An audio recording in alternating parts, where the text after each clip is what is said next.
এসবের মানে কি? কই কোনো মানে নেই তো। আপনারা বললেন বাসা সিগারেট খাওয়া যাবে না, আবার আপনি সিগারেট এনে দিলেন যে।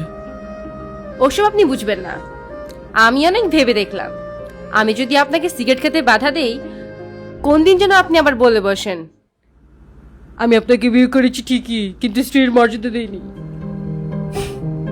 যাক, আপনার ব্রেন তাহলে মাথাতে আছে।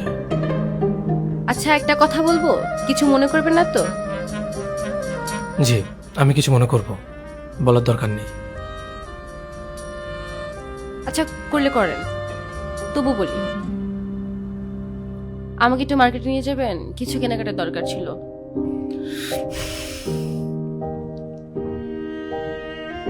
ঠিক আছে, কিছুক্ষণ পরে নিয়ে যাবো। আচ্ছা তাহলে আমি তাড়াতাড়ি রেডি হয়ে আসি। হুম।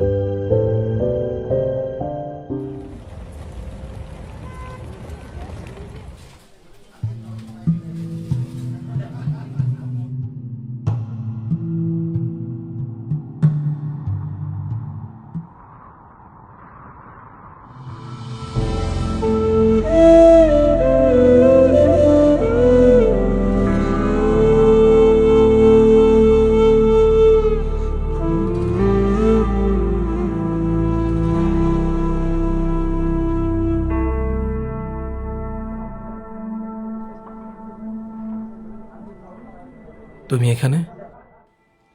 তোমার জন্য অপেক্ষা করছিলাম।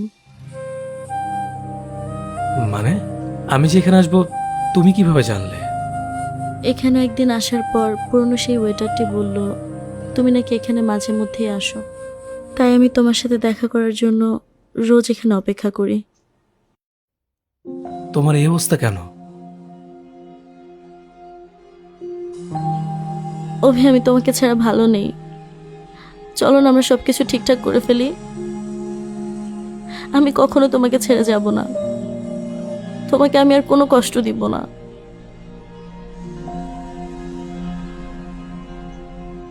3 বছর পর তুমি এটা বলতে এসেছো? এত বছর লেগে গেছে তোমার এটা বুঝতে আমাকে ছাড়া ভালো নেই তুমি? এতদিন তুমি কোথায় ছিলে?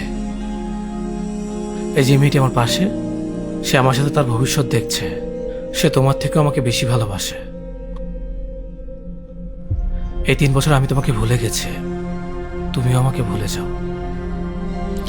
চলো না আমরা আবার সবকিছু ঠিক করে নেই।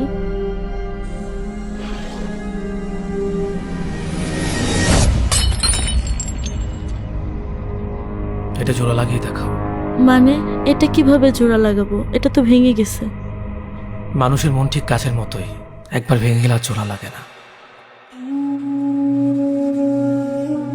চলো তো এখান থেকে আমরা অন্য কোথাও গিয়ে বসবো।